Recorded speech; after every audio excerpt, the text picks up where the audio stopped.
Weather update tayo mga kapatid. Sa ngayon, wala pa tayong low pressure area sa loob ng ating area of responsibility. Pero meron tayong binabantayang mga cloud clusters o grupo ng kaulapan dito sa silangang bahagi ng Mindanao. Ito po ay merong possibility o may potential na maging low pressure area maaaring bukas at meron din po itong possibility na maging isang ganap na bagyo ngayong linggo. Yan po ay sa ngayon, isa pa lamang pong cloud cluster o grupo ng kaulapan.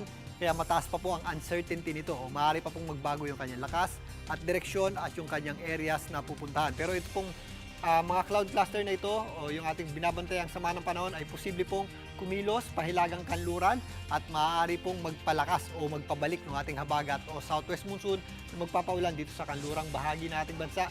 At maaari din po yung dumikit dito sa hilagang bahagi ng Luzon bago po pumasok ang weekend. So maaari po yung magkaroon ng direktang epekto sa ating bansa. Pero sa ngayon, hindi po natin inaasa maging isang napakalakas na bagyo or umabot sa typhoon category.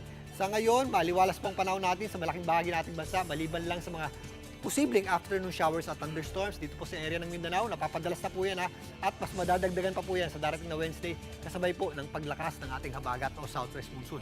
Maganda rin po ang panahon natin sa malaking bahagi ng Visayas, pero by Wednesday hanggang Thursday sa bandang Western Visayas, mayroon na po tayong mga posibleng kalat-kalat na pagulan dulot ng ating habagat o southwest monsoon. Mga afternoon showers at thunderstorms din po ang ating aasahan sa malaking bahagi ng Luzon. Magiging mainit po sa umaga hanggang tanghali at tumataas po yung ating tsansa ng pagulan tuwing hapon hanggang gabi. Pero dahil nga sa pagbalik ng ating habagat, bago pumasok ang weekend, maaaring sa darating na Thursday hanggang Friday, mas mataas na po yung ating tsansa ng pagulan dyan po sa may Mimaropa.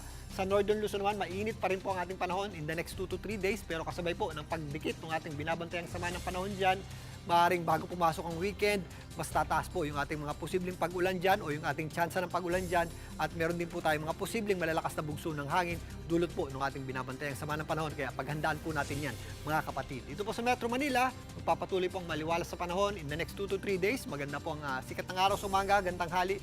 Pagsapit ng hapon, tumataas po yung ating tsansa ng pag-ulan. Ito po yung ating mga dagliang malalakas na pagulan na dulot po ng thunderstorms. Kaya sa mga lalabas ng bahay, huwag pa rin po natin kalimutan ang pagdadala ng payong o anumang pananggalang sa ulan. At yan muna latest sa ating lagi ng panahon. Muli ako po ang inyong weather frontliner Alvin Puran. Lagi may panahon para sa iyo. Mga kapatid, Julius Babaw po. Para sa komprehensibo at makabuluhang balitaan at talakayan, mag-follow at mag-subscribe na sa social media pages ng News 5.